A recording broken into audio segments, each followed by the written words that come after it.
एक राजा के 3 पुत्र थे और तीनों राजकुमारों को राजा साहब ने बोला कि मैं 3 साल की धार्मिक यात्रा के लिए जा रहा हूँ, और तीनों पुत्रों को उन्होंने एक एक बोरा गेहूं दिया और बोला कि 3 साल के बाद मुझे वापस चाहिए, और 3 साल के लिए राजा साहब चले गए। और तीनों पुत्रों में से पहले पुत्र ने एक बढ़िया स्ट्रॉन्ग रूम ढूंढा और उसके अंदर एक बोरा गेहूं रखवा दिए।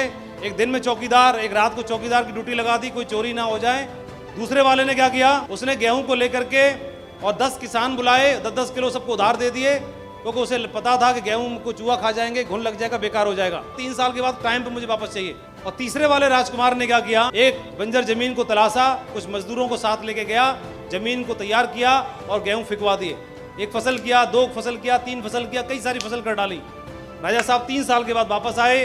राजा साहब ने बोला गेहूं वापस लाओ। बड़े वाले राजकुमार से पूछा, राजकुमार राजा साहब को लेके गया, ताला खुलवाया गया, सारे गेहूं खराब हो चुके हैं। दूसरे वाले राजकुमार से पूछा गेहूं वापस लाओ, सारे किसानों को वापस बुलाया, 10-10 किलो सबने वापस कर दिए और राजा साहब को बोला कि राजा साहब तौल लो, पूरे के पूरे 100 किलो आए। और तीसरे वाले को बोला कि गेहूं वापस दो।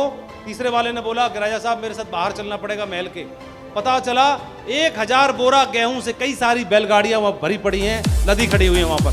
तीनों का अपलाइन एक थे, राजा पिता एक थे, गाइडेंस, शिक्षा, दीक्षा सब कुछ सेम हुई थी, लेकिन कॉमन सेंस भी हमारे पास है। भगवान ने हमको ये दे के भेजा है, भेजा दे के भेजा है।